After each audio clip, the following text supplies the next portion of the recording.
Hello, welcome back to Gorgeous Yarns at my dye studio. Do you remember the last couple of videos I did? I was using rhubarb root to dye this lovely yarn from Cold Harbour Mill. These three I dyed with the first dye bath, and then if you remember I used the exhaust dye bath to dye those two, and that's the exhaust dye bath used a third time.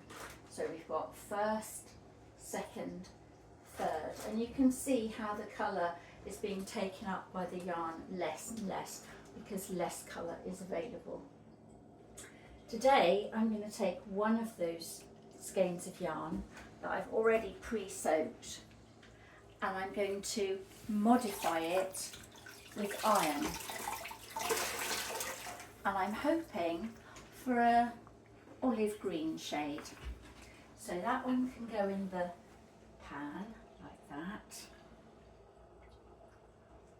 and then I'm going to measure out some iron, and this is ferrous sulfate. Some people make their own iron modifier, but I prefer to use the powder. It's easier to judge how much iron is in the solution.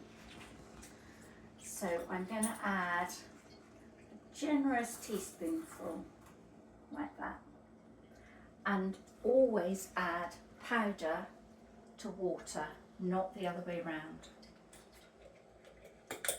I keep wooden spoons especially for the job.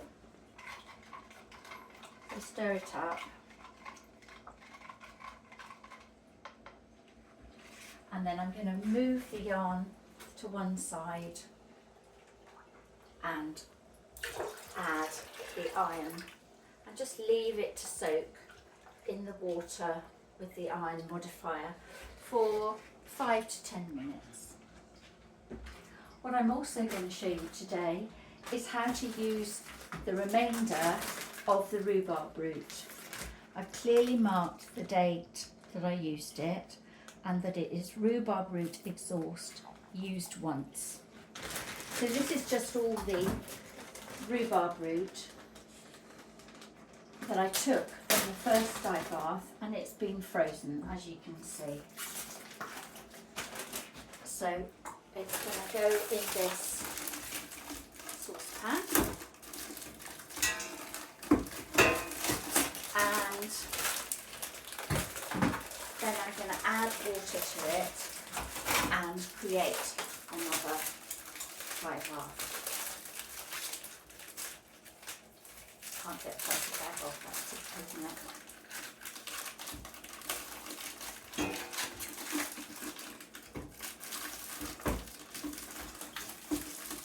It's really important to clearly mark anything you put in the freezer, and I always make sure that I store any dye material on a different shelf to any other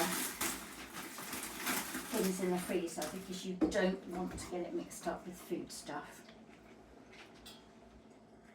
So that's the lump of frozen rhubarb root dye pieces. I'm just going to add some water and then use it as though it was the first time.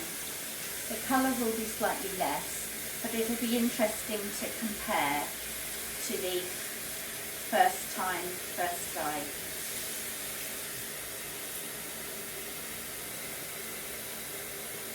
So the dye's made in just the same way on the hob for about 60 minutes, about 60 to 80 degrees.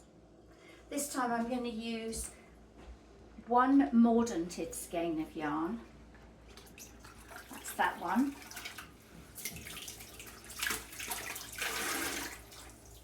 and one unmordanted skein, and I've marked that clearly with that red cord, and that's simply to see what the difference in colour is. In theory, rhubarb root has oxalic acid in it, and that can be a natural mordant. So it'll be interesting to see whether any of the oxalic acid in the rhubarb root actually helps the colour to fix to the unmordanted skein. Why not like and subscribe to my channel, and then you can catch up next week to see what colours I got.